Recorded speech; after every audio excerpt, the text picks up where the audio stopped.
Hello and welcome. My name is Keely Puchalski. I'm a licensed naturopathic doctor at Restored Counseling and Wellness Center in Gilbert, Arizona.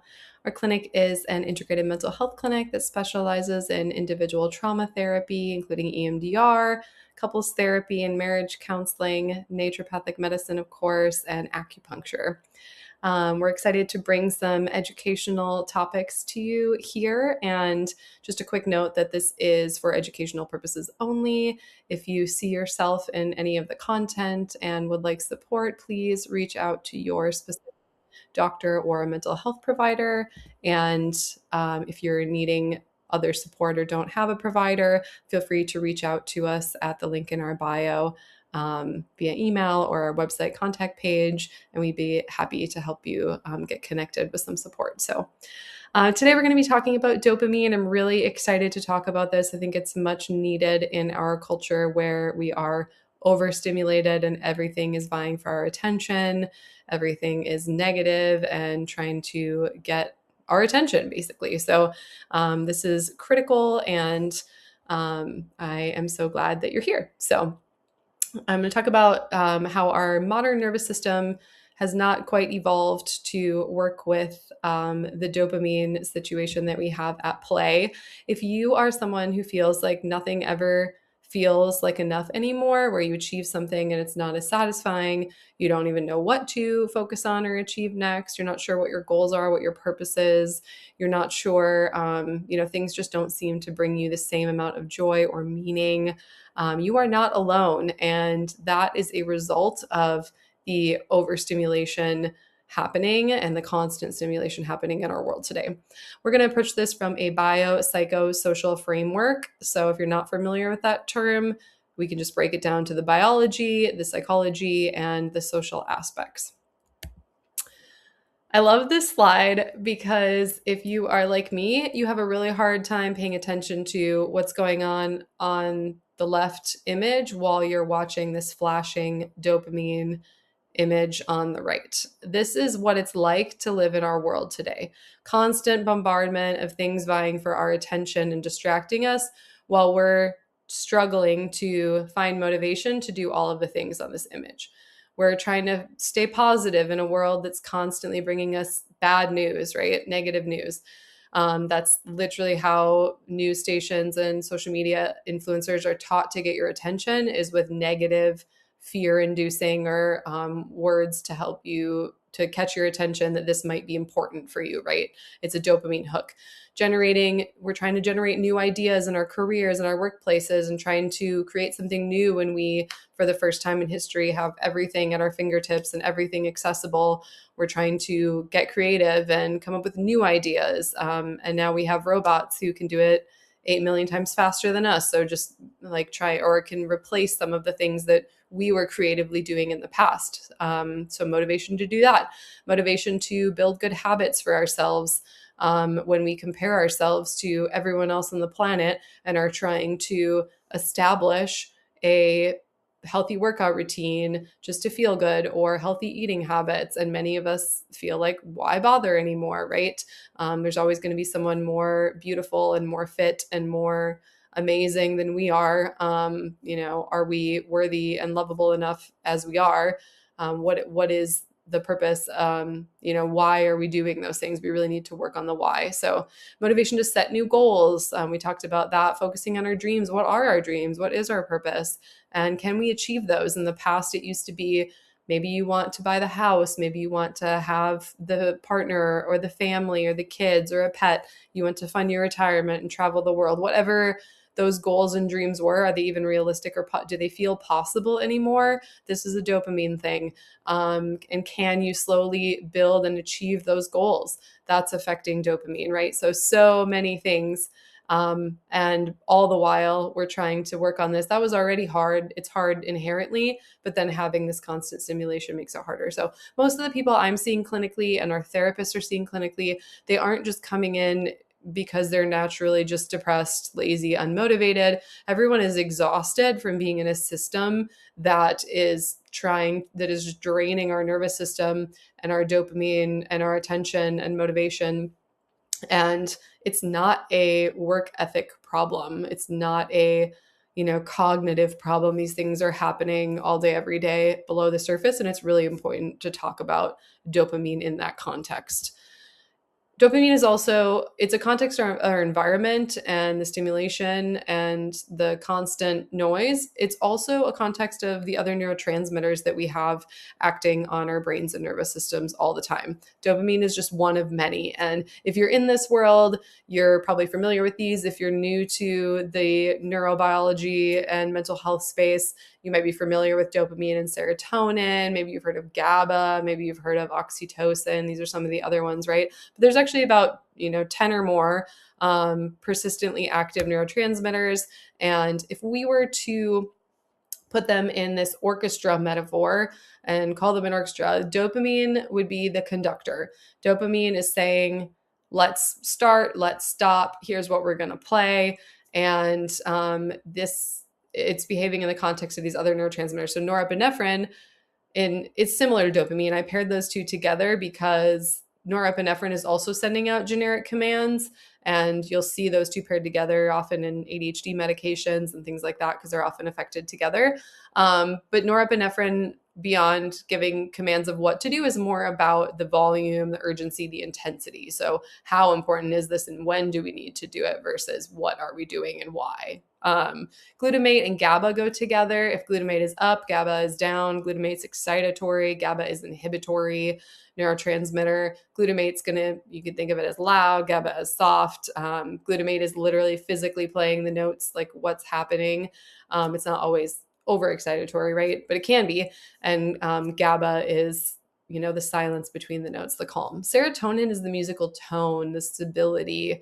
If you hear a musician sing, you can recognize a unique voice. Most of us have a very specific, unique voice. That's serotonin. It's the experience of it that you can't quite describe in any other way.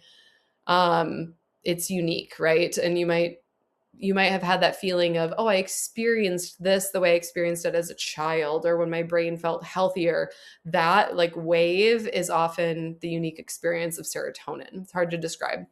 Opioids and endorphins are the emotional crescendo, the experience, the grand finale, the pleasure, the satisfaction of doing something, and the joy of the piece, right?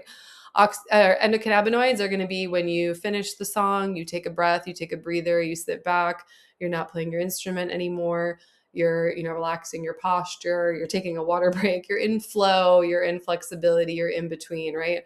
And then you reset, and then of course the conductor comes back on stage. They bring their arms up, you resume your posture, you flip the sheet music, and you're ready. You're paying attention to play, right? That's the endocannabinoid flow, flexibility in between, keeping things on track too. We're moving along, but we're doing it in flow. Oxytocin is that, I'm sure most of you are familiar with, the bonding chemical, the safety, the connection, the attachment. Oxytocin is super important. Acetylcholine, especially in a therapy world, acetylcholine is the rehearsal and precision. It's when you're memorizing the piece, you're learning the piece, you're putting that into your brain and your memory. And it's when you're paying attention to the conductor, you're following the sheet music. Acetylcholine is involved in those elements. Histamine is the house lights. We don't want them too bright and we don't want it completely dark. We need just enough light on to see the music, to see what's happening on stage, but not so much that we get a headache or a migraine or are super distracted and need to leave, and not so dark that we can't tell what's going on. To give you an example, I know we're spending a bit of time on this slide, but I think it's important to give you the whole stage and to really put all these things together, because it's easy to isolate each one of them, but each of them is relevant and they do affect each other. And in modern life, we're often, just to kind of set the stage, we're often cranking up the dopamine and the norepinephrine with the super stimuli. Everything's urgent, everything's important, do it now. It means the most, right? When it doesn't necessarily.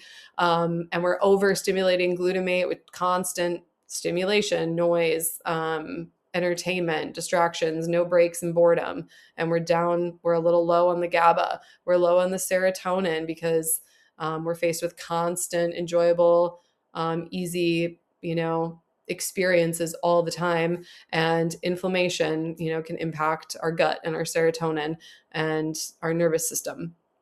Opioids, we are, we do experience quite a bit of those, and it goes with the dopamine pathway, but same thing, when there's too much, spiking of dopamine and opioids, that can have negative consequences on the other side. Endocannabinoids, obviously, we're not always great at recovering and resting and taking things in flow. At least I'm not. Oxytocin, we tend to isolate, be very individualized. Acetylcholine can get impacted through toxins, environmental toxins, and other stressors, aging, that sort of thing. And histamine is also influenced by our diet, inflammation, sleep, immune system, that sort of thing. So the conductor, the dopamine, isn't the only thing that's getting impacted. It's a part of this greater whole and our daily lives. In terms of anatomy and physiology, I don't want to spend too much time getting into the weeds, but it's important to know that dopamine affects multiple structures and multiple pathways in the brain. So it's never just there's this one issue and it's related to dopamine. For example, Parkinson's is related to dopamine in one particular structure. So that can happen. And sometimes it's important to know that all of these may be affected or just one of them may be affected. But we have 4 different pathways and 3 different brain structures, and they're involved in different things. So regulation and follow through, emotion and survival, and then habits and automatic behaviors and muscle movements, things like that. So, excuse me. A brief history in why dopamine got misunderstood. Dopamine was originally identified as a movement molecule because of Parkinson's. And then it was later linked to reward behaviors, and then specifically reward prediction and learning. So not necessarily the reward itself, but the want and the want part of that scenario of what's motivating us to get to the like. Pop culture later flattened it into just pleasure, and now that's kind of the generic understanding is everyone has to get their dopamine fix or their dopamine hits, and it's really about what's on the other end of that and what's training the dopamine. So dopamine is really just a learning facilitator of why we are doing what we are doing, and so it's important to remember that. So if dopamine is doing a lot of things, how can we better understand specifically what dopamine does? We have these quick little, it's about what's fun, what's novel, what's pleasurable. It is about these things, and they can prompt spikes in dopamine, but dopamine truly is about effort and reward prediction. And it's about both predictability and novelty. And that one can be a little confusing for people because dopamine likes when things predictably give a reward. But if it's consistently just predicting the same reward every single time, that will also diminish the overall motivation and tone of dopamine. So there does need to be what spikes dopamine the most is an unexpected outcome that was different from the prediction, but achievable. And so if you were, a good example might be you've purchased a clothing item in the past online at a store and you got a discount and you enjoyed the clothing item that you received. Your brain learned to have dopamine in anticipation for shopping online at that store because there was a positive, meaningful outcome to you of getting this, clothing item that you enjoy wearing now. That was meaningful because you want to wear clothes that make you look and feel good. And so that outcome was, meaningful. And you're going back to shop at the store because you got a discount and that spiked your dopamine. You're excited. So you go back to the store. And if you go back and the next 3 or 4 times, you don't find any good deal or anything you like on the site, then your dopamine might diminish over time. If you go back and you find the same deal on a similar item and you do that a few more times, it might also diminish because for different reasons, right? You might still go to the site, but it doesn't bring you quite as much pleasure and joy because it's the same outcome. Whereas if you go to the site and one time, the next time you find an even better deal and they give you a 10% off promo code because it was your birthday or just whatever, you got an extra deal and an extra good deal. That was exciting. So you're going to go back again because, it was even better than expected. Well, then say the next time you don't find anything good on the site and you're bummed out, but you'll try again because you've gotten, good and better in the past. So now you go to shop again and this time you get an even better reward this is the intermittent reinforcement. It's novelty, it's prediction, it's all of the things all in one.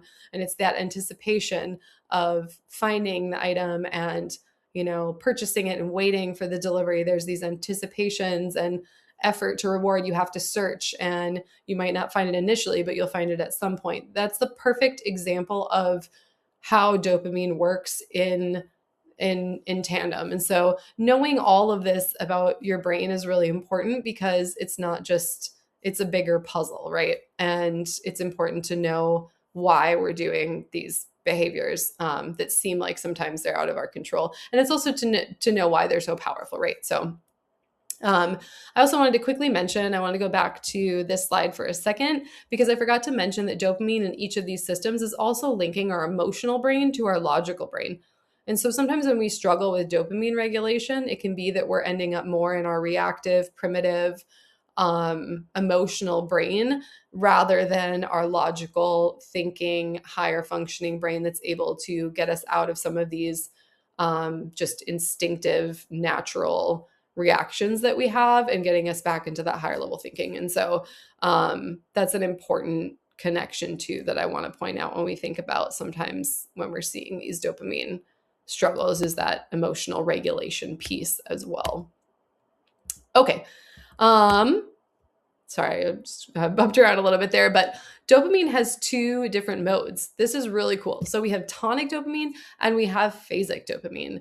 What we're mostly talking about in our society has been phasic dopamine. And this is these short bursts in response to a cue and a prediction error where something is then better than what we expected or different. And this is why social media goes crazy and people scroll for hours, is because this prediction that you're going to find something entertaining or some important news that you need to know, or see somebody doing something that means something to you, this prediction that there is a possible reward and that it might be better even than what you hoped, will keep you scrolling for hours, because the brain knows there's something there, but it might be even more exciting or entertaining. And when it is, then it will continue the loop. So all that curiosity and negative language and all these tricks that they use are really to loop you into these phasic dopamine bursts, right?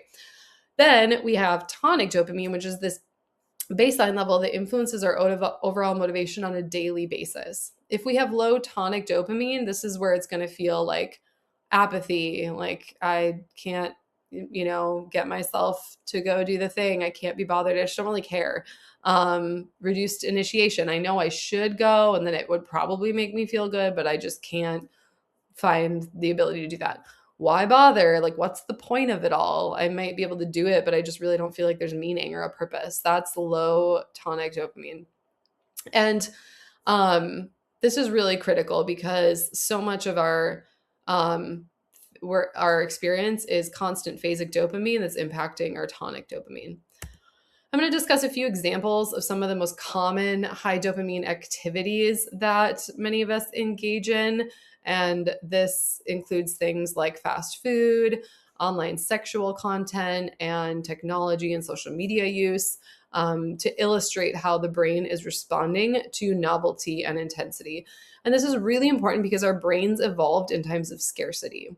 We now live in environments of abundance, fast food, endless scrolling, streaming entertainment that's nonstop. There's a new show every 2 seconds to watch.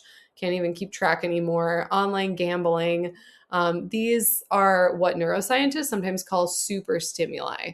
And we have just not evolved to work with these super stimuli. So let's talk about the example of fast food.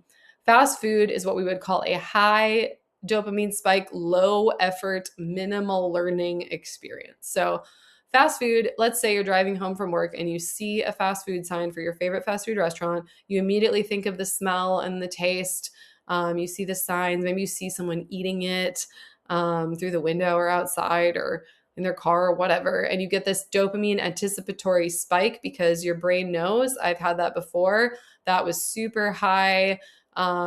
Sugar, salt, fat, that was a really enjoyable sensory experience that has been engineered for enjoyment and predictable flavor intensity. So you, within 5 to 10 minutes, you are through the drive-through, you spend, a few dollars and you get your food, you eat it, you enjoy it, you're done. Now, what happened that you had that cue, the dopamine spike, and then within minutes, an immediate reward that was high intensity and super stimulating. So it required minimal effort, rapid delivery, and you got that opioid hit at the end of it. So low learning complexity involved. You didn't have to like do anything super interesting, super skill based to get that. So your system learned from that experience. It happened, but your system is also learning every time you do this, and it's learning very little effort can lead to a very high reward. And over time, when this happens repeatedly, your dopamine receptors can downregulate because they don't have to put in so much effort to get that high reward. And your baseline motivation then decreases. Natural foods are going to feel less stimulating. And we're just working on more of like a cue, condition, consumption situation instead of effort to reward. So very little effort, high reward. Let's contrast that to cooking at home with your significant other.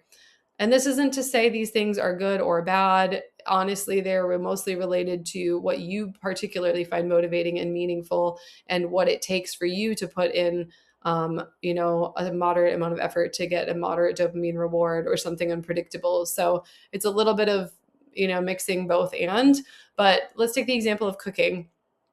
This is going to involve planning what meal you're going to cook. Which items do you have on hand? What do you need? Going to the grocery store, shopping, maybe you're getting it delivered, but let's say you go shopping and then you come home and you actually have to take it all out and prepare it, and you have to plan and use your hands and be learning potentially new skills. And you are putting in a lot of effort. And if you're doing it with someone else, there's a social connection aspect. Maybe you're eating the meal with someone else. Either way, let's say, perfect scenario, all the things are involved. So neurochemically, that dopamine is rising in anticipation the entire time through all of those different events leading up to the meal. Acetylcholine is coming in to support your learning and focus. Glutamate is supporting the skill execution. Opioids are activated during the enjoyment. Oxytocin is coming up if it's relational.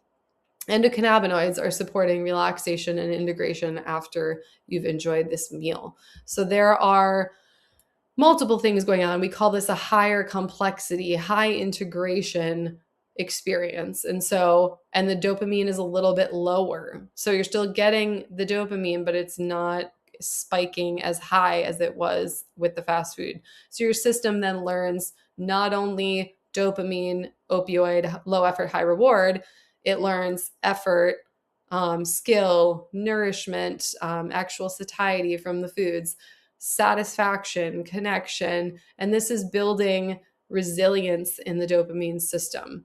So the fast food is bypassing the effort and these other elements, and the cooking is strengthening this effort, reward, meaning circuitry.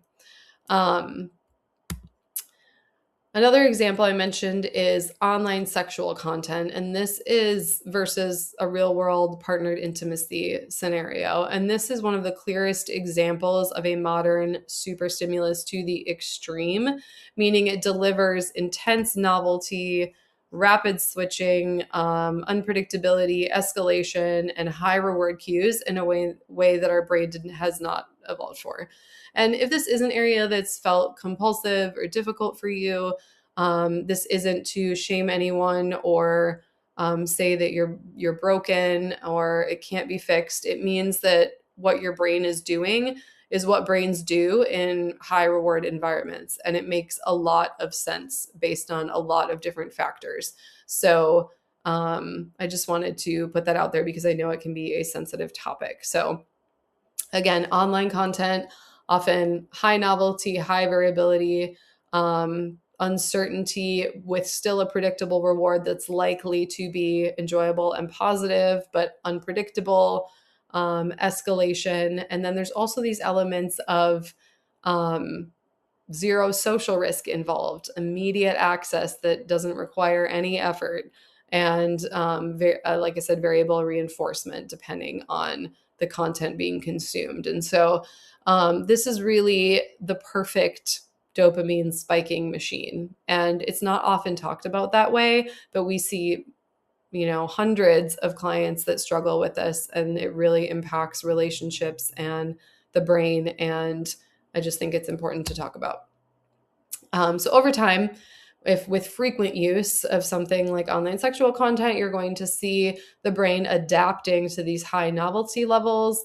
That baseline dopamine tone can get flattened, and then real life stimuli can feel less hyperstimulating, right, by comparison.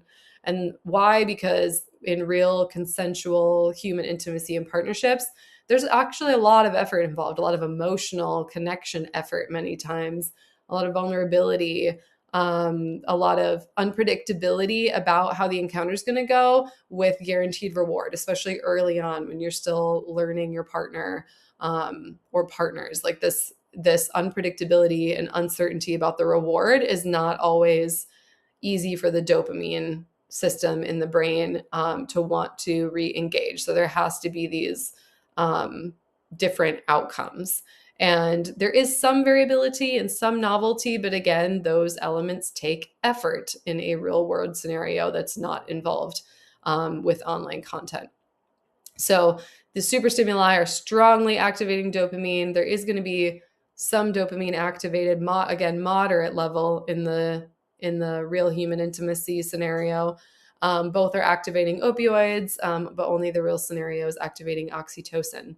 And what is oxytocin important for? Again, that safety, that connection, that belonging. It's a super important neurotransmitter that we're often deficient in. So to kind of loop those together, what did the fast food and sexual super stimuli share? Very high dopamine spike, very low effort, low relational complexity, low skills, high novelty, acceleration, quick acceleration towards the peak experience, rapid access, high cue conditioning, which is different than, strong effort, meaningful reward-based dopamine building. So cooking and partnered intimacy, on the other hand, what did they share? Effort, delay, skills, learning, embodiment of the feelings that aren't outsourced, bonding, integrated neurotransmitter activation. So if you've ever seen these pictures of the brains going around social media now where all these different centers are lit up and some are just one or two, right? This is kind of what we're talking about as well when you have multiple areas activating and integrating, which is just great for our neurochemistry and our nervous system overall. So the question to ask is, are we strengthening effort, reward, meaning loops, I would add to that, or, bonding reward loops, skill-based reward loops, or are we strengthening cue-driven consumption tools? What about things like alcohol, cigarettes, substance use disorders? People naturally ask about these things too. Foods, right? Other like specific foods in my world is really important. So it's important to state that not everyone who drinks or smokes has a dopamine dysregulation, and addiction is often a nervous system that's just trying to guarantee regulation, because anyone who's struggled with substance use will tell you that they no longer even really enjoy the thing that they're doing. And part of that is because, you can only increase it so much to where there's an unexpected reward. And like I mentioned, there needs to be that balance between both predictability and the possibility of an unexpected better outcome. And that combination doesn't often, there's a limit to that with substance use. And then we obviously get the diminishing of the dopamine receptors over time. So just to, throw that out there, that again, this isn't to shame anyone. And if you struggle with these things, we see you and we understand you. And this is, it's normal. The brain is predictable with these things. And this is how we understand them. So substances in general are more compelling to people when their tonic dopamine is low, of course. Also, when your opioid tone is low, endocannabinoid resilience to stressors is low, when your stress load is high, and oxytocin and social safety are low. So this is, a classic picture of what we often see with substance use. And again, I want to reiterate that substances aren't just acting on dopamine. So many of these you'll recognize. Most people know that alcohol traditionally affects GABA, same with things like benzos.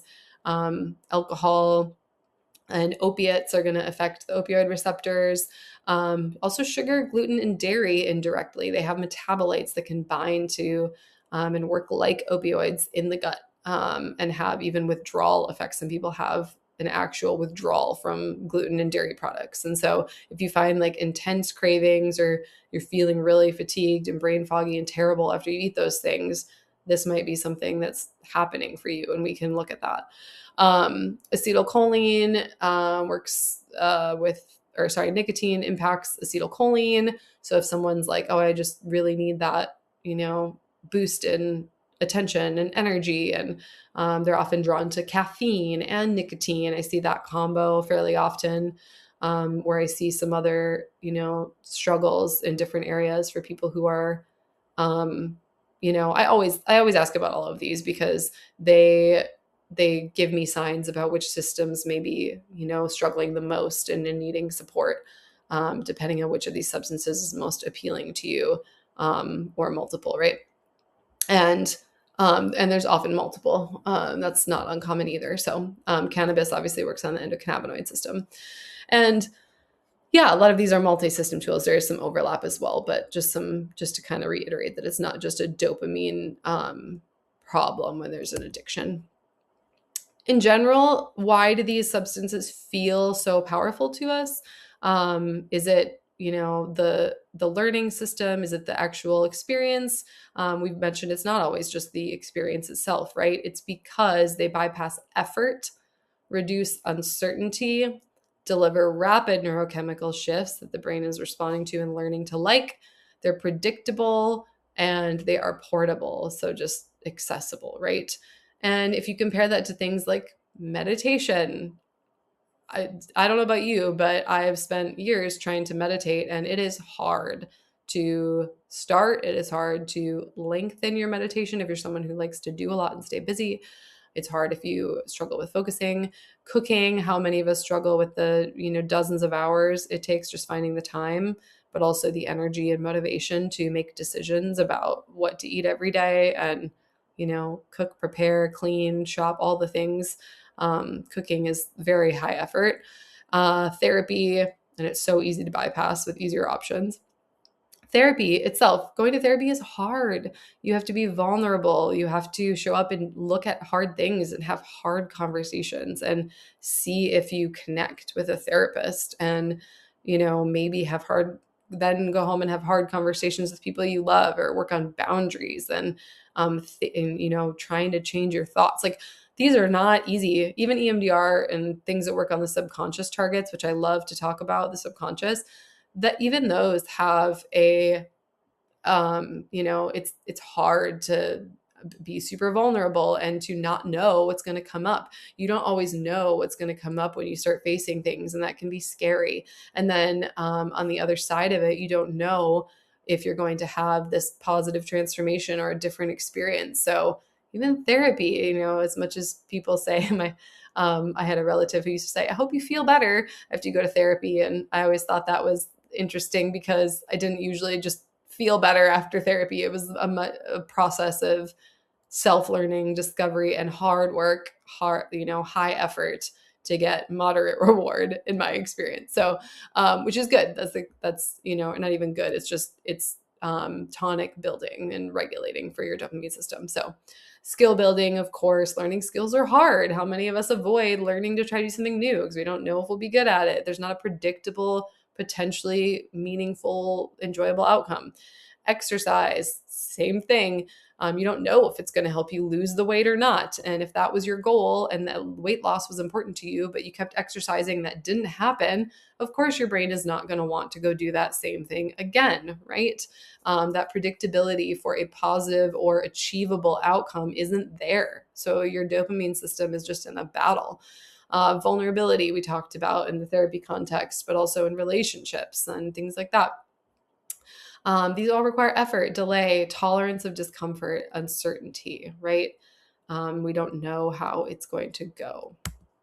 Some other modern dopamine influencers, just to briefly touch on, are obviously the phone notifications. So you get a ding on your phone, and it could be life-altering news, right? It could be validation. It could be whatever is important to you. It's interesting to pay attention to which notifications you respond to and why. It's a fun little experiment to see, because that will help you understand what is meaningful for you. What are those things that make you want to check that notification, right? Is it the negative news? Is it the life? Is it from your best, a voice note from your best friends? That's what I love to get. Is it likes on your content or comments? I actually don't want to see those at all. So, it's funny. It will be insightful to you to know what your system finds meaningful and important. And that's going to be, and where the possibility of a positive or meaningful, note is for you. Online shopping, we talked about the example of this already with the anticipation. That's a fun one to pay attention to as well. Productivity addiction, this is the idea that we are always achieving something, and then usually we get higher expectations. We get promoted, and now we have to manage people, or there's more, or run the show, and there's more pressure and expectation. We clear our inbox, but then immediately there's more in the inbox. We don't get that break of, oh, I achieved leadership, right? It's I achieved leadership and now I'm responsible for everything. Or I got my inbox clear and now I have 20 more emails and I didn't even have 2 seconds without an email. I cleaned the whole house and my kid just walked in and tramped all over the place. I didn't even get to enjoy the clean house, right? If you clean the whole house and you have the whole weekend to enjoy your clean house, and you had the most peaceful, relaxing, productive weekend of your life because it stayed immaculately clean, that's a very different experience than I cleaned the whole house and my kid, tromped through and I didn't get to experience the meaningful purpose of me cleaning the house, right? The infinite scroll, that's a lot about intermittent reinforcement, like we talked about with that 10th post being the one that matters or is meaningful. Dating apps are very high excitement, high potential for a positive outcome. So there's something very dopamine spiking about that. Doom scrolling, this is, again, a lot about the negative and important. So it's not always positive. It can be negative. Exercise is wonderful. Exercise with novelty is one of the most strong evolutionary traits that we possess to modulate our tonic dopamine. And this is because it not only is a high effort, moderate, it's kind of a perfect blend of high effort, moderate reward. But it's a consistent predictability, and you do feel good, and often increasingly good the more you do it and the stronger and healthier you become. And so it's kind of this slow, gradual progress if you're consistently exercising. And there's plenty of opportunity for novelty within exercise to train different parts of your body or experience new types of movement that you enjoy. And that predictability and novelty paired with the embodied endorphins and opioids, that combo can be really healthy and powerful. Checking analytics or metrics, this has to do with a lot of the other things we've talked about with dopamine, but also with making steady progress towards something. And this goes with long-term goals, number 10 as well, because humans need to be moving towards something. I like to say that if you're not moving towards one thing, you're moving towards another thing. You're always moving in some direction. So which direction are you moving? You could be moving in a lot of different directions too. Whether that's good or bad is up to what's meaningful to you, right?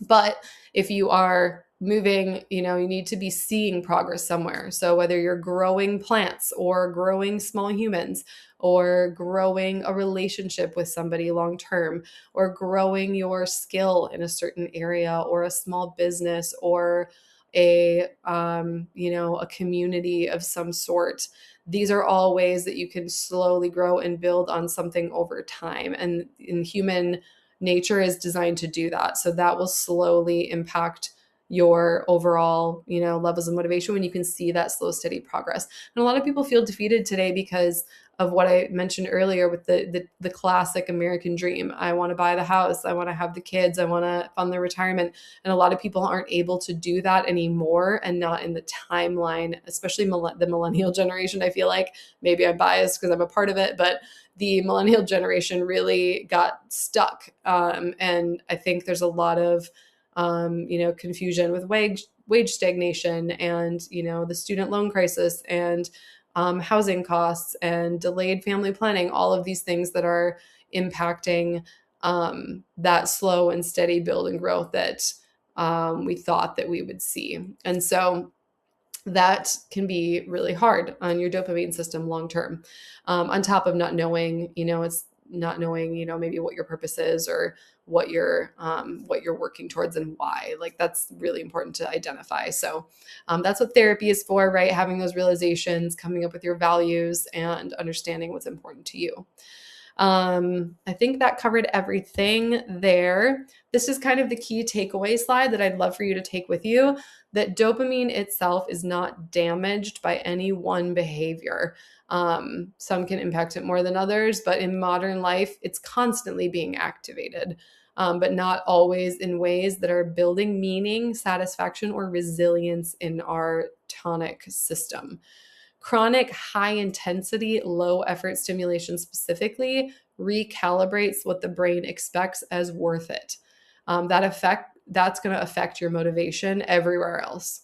When the brain repeatedly experiences high reward without effort, it's going to struggle to mobilize for lower intensity but more meaningful rewards. So this is a key takeaway if you want to screenshot that or save it or send it to somebody else who needs to hear it. This is really, I think, powerful to understand. So real quick, back to tonic dopamine. Again, this is our baseline level that influences our general motivation on a daily basis, initiative to do things. If you're someone you're like, why can't they just do it? This is a big part of it. The drive, the why bother versus let's give it a shot. Let's see how it goes. Like maybe it'll turn out okay. That is the headspace we want to be in, right? Let's give it a shot. Let's see what happens. I can handle that. I have the resilience. Willingness to exert the effort without knowing the outcome, right?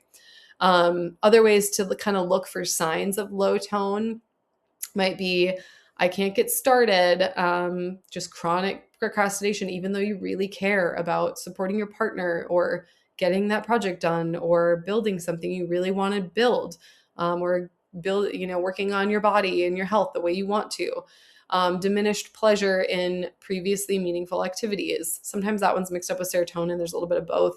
Needing intense stimulation to feel engaged with something.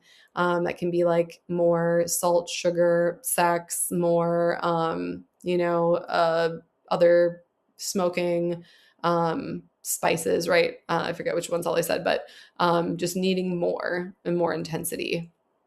I forgot to mention gambling too, but that would have fallen in the, intermittent reinforcement, the ease, low effort with possibility of super high reward, right? It definitely falls into that category.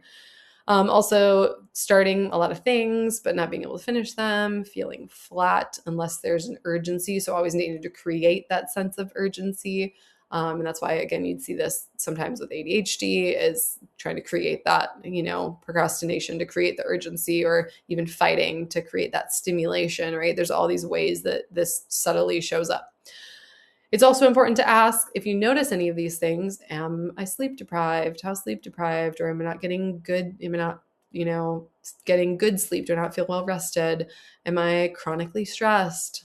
And it's hard for a lot of us because it's hard to avoid that sometimes, but am I overstimulated digitally? Am I socially isolated? Am I living misaligned with my values? This is a big one. Am I stuck in cue consumption and effort without reward loops? So, this is, and I don't know if I think I do have this later, so never mind. We'll get to that in a second. But, if you're wondering, I don't know, it's hard to tell. I have a lot of things going on with my mental health. I don't know, or my brain, the way my brain is working. I don't like mental health all the time because it has a stigma, but, if I can't fully understand the way my brain's working, or it's a little confusing, there can be a lot of overlap. Can we measure dopamine? Can we do a blood test? Unfortunately, we can't because most of it, we can, but it is not going to be very good information. It's like trying to listen to the orchestra 3 blocks away and getting a vibration, because most of the dopamine is in your brain. It's produced in your brain, stored in the neuron synapse or vesicles, and then released into the synapse, binds to the receptors, and is broken down and removed. And so a lot of it doesn't enter the bloodstream. It doesn't easily cross the blood-brain barrier. And we do have some in peripheral tissues, but most of it that we, or at least that we care about the functioning wise, is going to be in the brain for stuff like this, or signs like this. And we aren't able to easily evaluate that. So we usually infer it from, sense of motivation, reward sensitivity, effort tolerance, and behavioral persistence. These are big signs that, this easy frustration here, this lack of willingness to try, this lack of resilience, lack of motivation, uncertainty about purpose, values, all that sort of thing. So these are some of the signs, but also we can do genetic testing. So this is fun. This is in my wheelhouse as a naturopathic doctor. We can test for this using certain companies. You just do a cheek swab.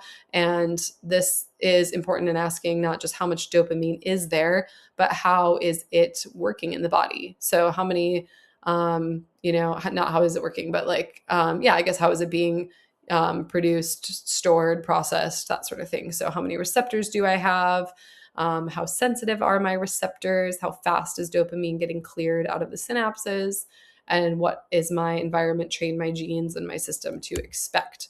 So these are just three of the main genetic variants that we can test for. And many people have heard of the COMT variant or COMT, and this is related to catecholamines and breakdown. Less people have probably heard of the second two, the DRD2 receptor and the DAT1 transporter, or the SLC6A3 transporter variations. And so these last two are related to they're obviously the receptor density for the DRD2. Obviously, when you only have so many receptors, you can only have so much, binding to those receptors and triggering that subsequent activity, neuronal activity in the brain. And then the transporters, how quickly dopamine basically is vacuumed up out of the synapses. So, and you might think that you want it to last longer, but you don't necessarily want it to be lingering too long or to be cleared too fast. So you can actually get more noisy signals that way or weaker signals. So that each of these is kind of nuanced in their own way, affects different areas of the brain and different dopamine activity. So I don't want to go into too much detail about the genetics because I know we tend to lose people a little bit when we get too into the weeds with that. But if you want to read this slide and understand how an example of a specific polymorphism might affect your dopamine levels, I think it can be really interesting. And you also might see yourself in one of the types. If you have the first polymorphism, you might be described as more of a warrior type that's tends to perform better under stress, but you have lower dopamine in your prefrontal cortex, and you would see some of that executive function impact there. You may need more stimulation in general and constantly kind of seek out more stimulation, but still be pretty calm under stress. And then if you have the lower COMT activity, you might see yourself as more of the warrior type that tends to have higher baseline dopamine in the prefrontal cortex and be better with those executive function tasks, have really good, strong working memory when you're calm, but be just very stress sensitive. So there's kind of these pictures that go with genetics, which are kind of fun. And then there's obviously the intermediate picture as well. So it's always super important to remember, if you haven't done a lot of work with genetics, that genetics are always predisposition and not destiny. Our environment, stress, sleep, nutrition, attachment, the meaning we have, these all are going to modify the expression of these genes in actual function in the body. So they are just the trigger, the genes load the trigger, or the genes load the gun, but environment pulls the trigger, is what we like to say. So there is a lot more than just straight up genetics. And it's important to know that. So last but not least, what are the best ways to support healthy tonic dopamine? We've talked about a few of these, but just to quickly run through them, sleep is a non-negotiable. That's going to restore our receptor sensitivity to the dopamine we have available. Circadian light exposure, like we said, dopamine loves predictability and rhythm. It wants to know, what it's doing and why. It likes to figure that out. And circadian light is one of the most powerful regulators. So bright sun in the morning, turn all the lights and screens off at night, use low light, salt lamps, oven lights, things like that, candles.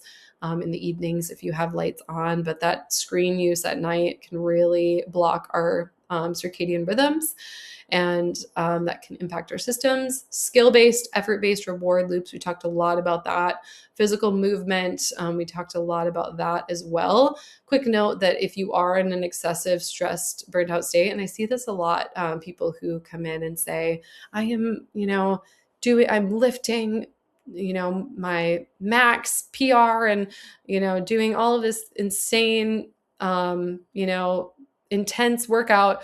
And I'm like, how do you feel about walking or jogging? And they will not find the time to do something that's slow and rhythmic and not creating a stressed out state, because some types of workouts can actually be really stressful and inflammatory. And you want to be cautious with that if you're someone who's already in like a very high intensity stress state, because it can actually be more harmful than helpful sometimes. But definitely flow movements like yoga, swimming, jogging, dancing, all of that is going to be great.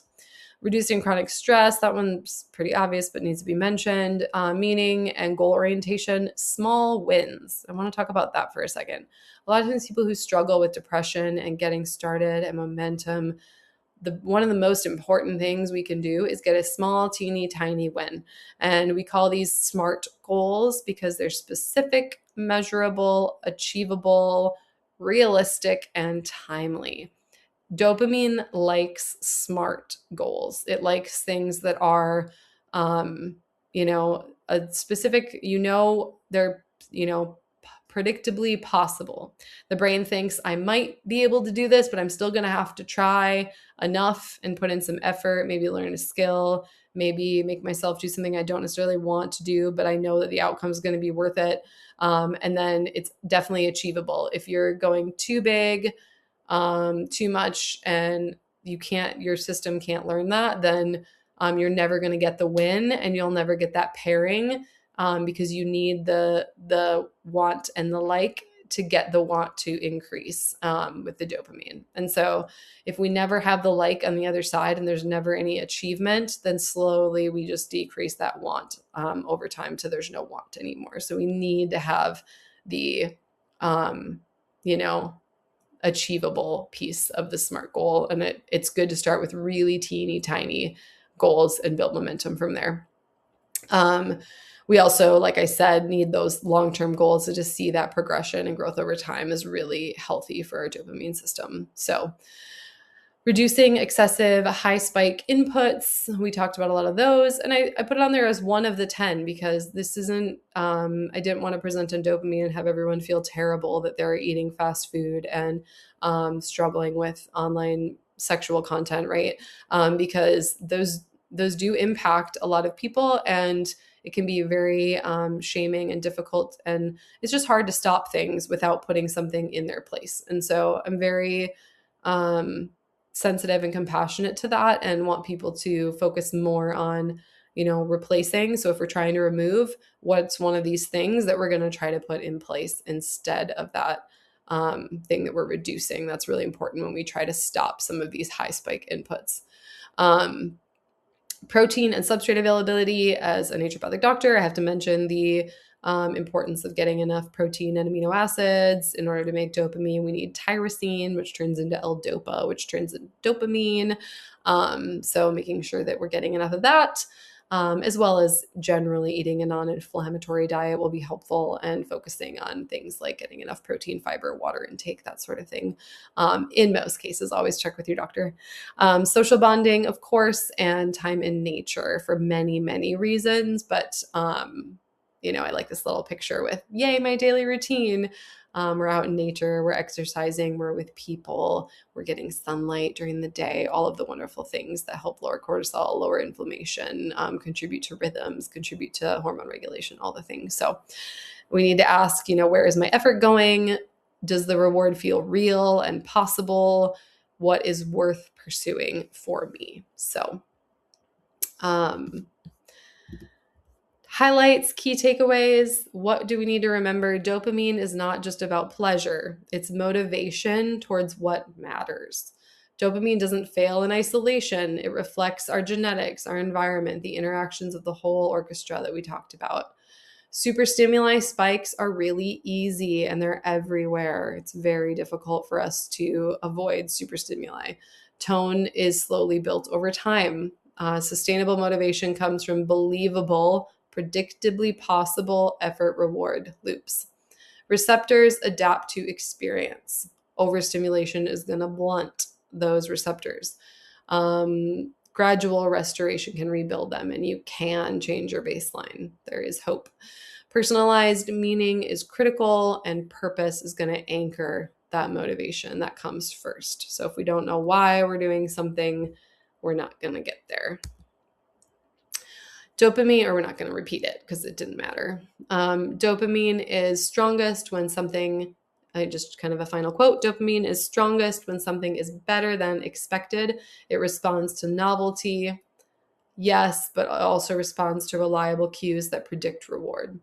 And it spikes most powerfully in situations where reward is possible but uncertain.